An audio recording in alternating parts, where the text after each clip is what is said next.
He's earned his chance to fight for that belt. Now imagine that Khamzat is here in the United States preparing for that fight with Imavov. That would be my guess if I am thinking about what's next. But the reality is, one, how difficult is it going to be for him to get back down to 185? Because I'm telling you, he looks massive next to Roundtree. Two, how will he compete when he's back down there? And three, how does Imavov deal with the size of Khamzat Chimaev at this point?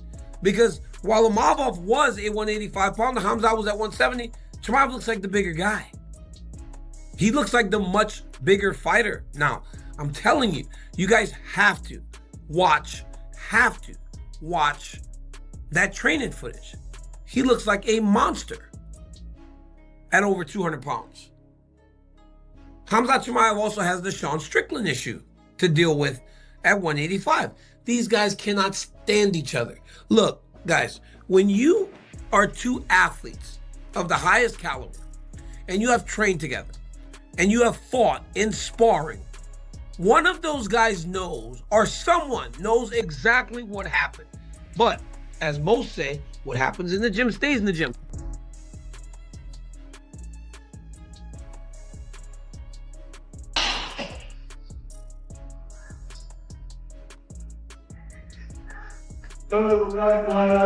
We've seen Khamzat Chimaev fight at welterweight. We see him fight at middleweight. Is he someone that if he says, hey, I want to fight at light heavyweight, we'd see him fight at light? I'd like to see him defend his title at a weight first. Yeah, I'd like to see him defend his title before he talks about jumping around from, you know, you're going to keep going up in weight divisions without defending.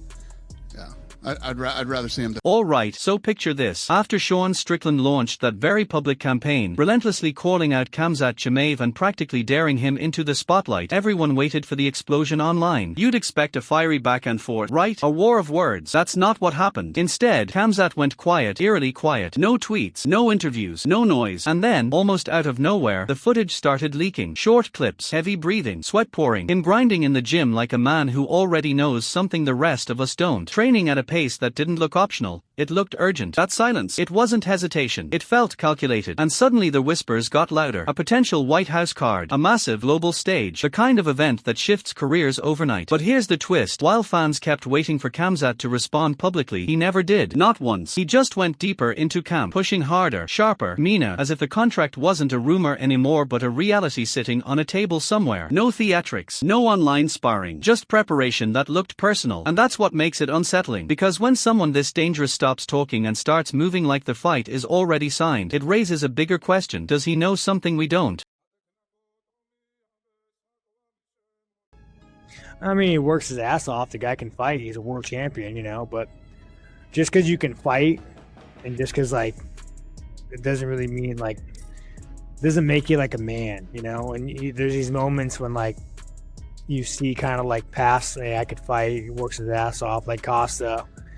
It just, yeah. Now here's where it gets interesting. It turns out the brutal training sessions aren't the only message Khamzat Chimaev is sending back at Sean Strickland after those relentless callouts and the not-so-subtle, soft jabs. No, this response came sharper, colder. Instead of firing off insults, Khamzat dropped something far more dangerous, a direct challenge wrapped in patience. He told Strickland to wait, just wait, to hold on until his complicated visa situation is finally cleared, and then they won't need microphones, interviews, or hashtags. They'll talk the only way that matters, with fists locked inside the cage. And the way he said it didn't sound like a maybe. It sounded inevitable. That's the unsettling part. While Strickland keeps the volume high, Khamzat keeps lowering his voice, almost to a whisper, promising that once the paperwork is handled, the conversation becomes violent and very real. No debates, no panels, no social media scorecards, just the octagon door shutting behind them. It's a classic fighter's maneuver. Strip away the noise, reject the circus, and drag the entire narrative back to the one place neither man can hide. But here's the twist. By telling Strickland to wait, Khamzat shifts the tension. Now the clock is ticking. Now the delay feels temporary. And when a fighter that intense asks for time instead of attention, you have to wonder, what exactly is he preparing to unleash once that wait is over? That Extreme Couture with Sean Strickland, he's been saying some stuff in interviews about, he just didn't like your approach. Just why do you think he's saying that, and do you have a response?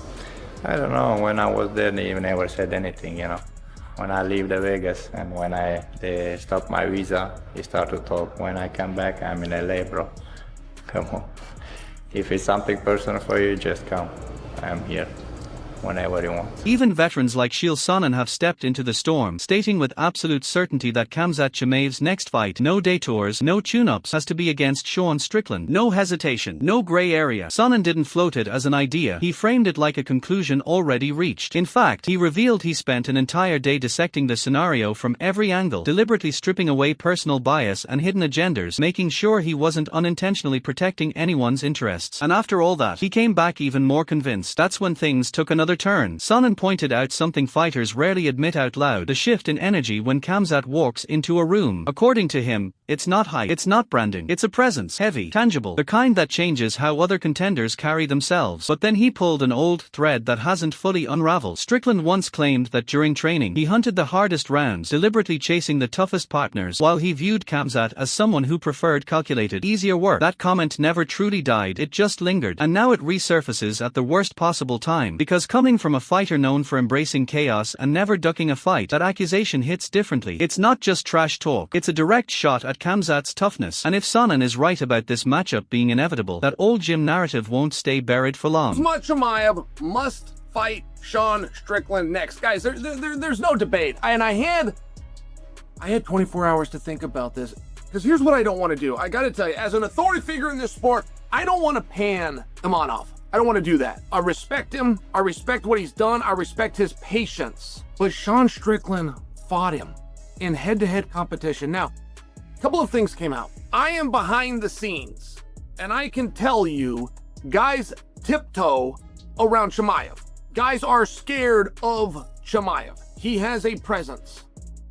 Sean Strickland said, man, I used to be in the gym with this guy. He's a punk. Ask the people that were there. Sean Strickland said, when I come into a gym, I go find the biggest, baddest dude, and that's who I spar with. When Chimaev comes in the gym, he finds the easiest opponent, takes him in the corner and beats the hell out. But Sonnen didn't stop with the matchup itself. He zoomed out, pulling the lens back to the bigger picture, the consequences that ripple far beyond just Khamzat Chimaev and Sean Strickland. According to Sonnen, when you bypass a fighter who has genuinely clawed his way to the top, who's taken the dangerous fights, accepted the risks, and won when it mattered most, you're not just slighting that one man. You're quietly discrediting every opponent he had to defeat, every contender he survived, every brutal round that built his resume. And that's where his tone sharpened. He pointed to long win streaks in the UFC, emphasizing how painfully rare they are in a sport this unforgiving. Nobody stumbles into 5, 6, 7 straight victories at this level. You bleed for them, you gamble for them, you earn them. His message wasn't subtle, it was pointed. When a fighter headlines an event, stakes everything, and walks away with the win, that moment has to carry weight. Otherwise, what are we even measuring? In this specific case, Strickland won his last fight. He stepped into the fire with something real on the line and came out holding the result. And because of that performance, because of that risk, Sonnen believes the next move isn't complicated. It isn't political. It's earned. If merit still matters, if victories still count, then Strickland hasn't just asked for Khamzat next. He's positioned himself in a way that makes denying him far more controversial than granting the fight. You're disrespecting everything that Fluffy Hernandez did. Fluffy Hernandez beat 9 men in a row. If Fluffy Hernandez beat Sean Strickland, that would be 10 in a row. 10 is the biggest number in the history of the UFC that anybody's had to do to get a title shot, and that distinction belongs to Merab. But to remind you, Merab was offered a title fight after 7. So the point that I'm making, if Fluffy Hernandez would have won and he would have gotten a title, we're being very disrespectful to the 9 men that Fluffy beat. We're being very disrespectful to the opportunity that Fluffy should have had. And when you play this game, it's the ultimate poker hand. You're all in. Whatever you got is on the line. You got a belt, it's on the line. It doesn't matter if you're undefeated and this guy's lost 5 fights. It doesn't matter if you're ranked number 1 and he's ranked number 8. When you get in there, it's all on the line, winner take all. Sean Strickland took it. Sean Strickland must And speaking of strong opinions, the ever-outspoken Michael Bisping didn't hold back when the topic shifted to Sean Strickland versus Khamzat Chimaev, and here's the twist, he's completely on board with it. But before throwing full support behind the matchup, Bisping revealed something that instantly changed the tone. He recently spoke to Khamzat, and apparently, the man is walking around at a staggering 240 pounds. Let that sink in. 240. For someone who competes at 185, that's not just a gap, it's a mountain to descend. Bisping stressed how enormous that reality is, because shedding that kind of weight isn't a casual cut, it's a brutal, grinding process that punishes the body round after round before the fight even begins. And yet, here's the contradiction. Khamzat isn't out of shape. Not even close. He's deep in training out in California, looking sharp, dialed in, dangerous. But there's a complication simmering beneath the surface. There's no concrete title defense locked in. He holds the crown, yet no clear challenger stands across from him. That uncertainty opens doors, but it also creates risk. Bisping made it clear, the priority should be defending the belt he already owns, not chasing another division and stirring chaos at middleweight. Because if the champion moves without clarity, the entire division stalls. And that's where the tension tightens. Does he defend, or does he disrupt everything? Second, now I do want to say, I was with Khamzat last week on the Jackson podcast, and Khamzat Chimaev told me that he is 240 pounds, right? What do you weigh right now, Khamzat? What are you weighing? Come on. You can keep it a secret if you want. I don't know. That is gigantic. That is a good weight for a heavyweight, let alone a middleweight that fights at 185 pounds, 84 kilos. That would be a 55-pound weight cut that he has to go through.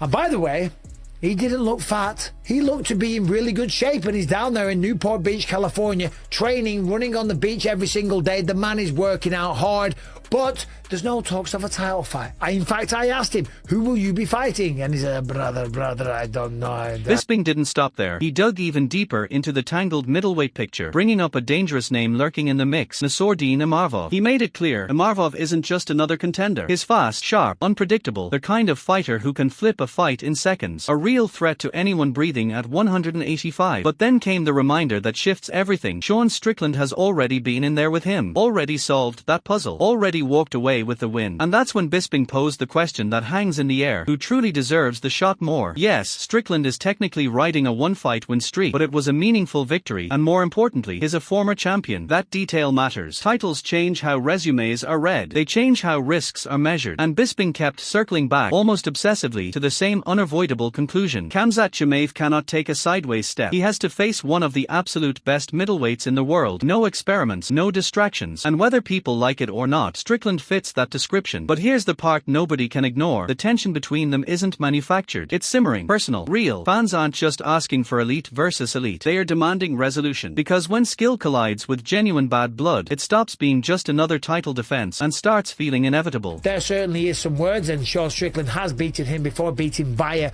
decision. The reality is, who deserves it more? I don't know. Sean's only on a one-fight win streak, but he is a former champion. Imavov hasn't done that, right? The reality is, Chimaev has got to fight one of them. I know he's talking about going up to 205, or he's thinking about going up to 205, and making 185 from 240 pounds will be very hard, okay? But I would love to see him in there with Strickland, certainly when he says that he choked him out multiple times, and his lightweight training partner choked him out a bunch of times. Not afraid to poke the bear, shall we say, right? That fight's got to happen. I want to see it. You want to see it. The whole world would love to see it, right? So I think he's got to stay at 185. When Robert Whitaker, a certified legend of the middleweight division, was asked whether Sean Strickland should be Khamzat Chimaev's next opponent, he didn't brush it off. In fact, he paused, and that pause said everything. Coming from a former champion of Whitaker's stature, that restraint feels like an endorsement. He admitted Strickland now holds a legitimate claim to something big, especially after the way he handled Nassourdine Imavov and, more notably, how he finished Fluffy Hernandez in his most recent appearance. Those aren't forgettable wins. Those are statements. The kind that force matchmakers to look twice. But here's where it twists. Whitaker also acknowledged the uncomfortable truth about the UFC title picture. It doesn't always reward logic. Sometimes it's timing. Sometimes it's leverage. Sometimes it feels like a lottery no one fully understands. Merit helps, sure, but it doesn't guarantee anything. And yet, even after admitting that chaos exists at the top, Whitaker kept circling back to the same conclusion. Based purely on recent form, on momentum, on the way Strickland has been performing under pressure, he's not just hovering near contention, he's planted firmly in it. it, he's in the mix, right there. And when a fighter reaches that position, when wins stack up and the noise grows louder, it becomes harder to ignore him without consequences. Now, but is he the contender, do you think, next for the title in your mind that could potentially have the most challenge to Khamzat out of the possible contenders right now? Oh, it's hard to say. Like, I definitely think he has an argument now, especially because he's beaten Imavov and because of the way he put away Fluffy. But honestly, it's anybody's guess. You know, it's anybody's guess. The title fights and like contenders and that whole conversation is just so. Mate. But when the conversation naturally shifted to the actual mechanics of a potential clash, the gritty details, the uncomfortable what happens when the door shuts part, Robert Whitaker didn't waver. He gave Strickland his credit. Sean's takedown defense, legitimately good, sharp, reliable, the kind of asset that neutralizes most threats at middleweight. But then Whitaker drew a line. Grappling with Khamzat Chimaev, he explained, isn't just another stylistic hurdle. It's a different species entirely. A separate dimension of pressure that doesn't compare to the standard wrestling exchanges fighters prepare for. And this wasn't theory. This was memory. Whitaker has been locked in there with Khamzat. He's felt it. The squeeze, their weight, the suffocating sense that every inch of space is borrowed time. He even referenced, in blunt detail, the damage Khamzat inflicted on Darren Till, a reminder of how violently things can unravel once the grip is secured. According to Whitaker, that level of control isn't normal. It's oppressive, relentless, and he made one thing crystal clear. This isn't the same tier of grappling Strickland has dealt with before. Not the same physical demand, not the same suffocation, which raises the uncomfortable question. If Sean's best defensive tools meet a force that operates beyond the usual scale, what happens when resistance simply isn't enough?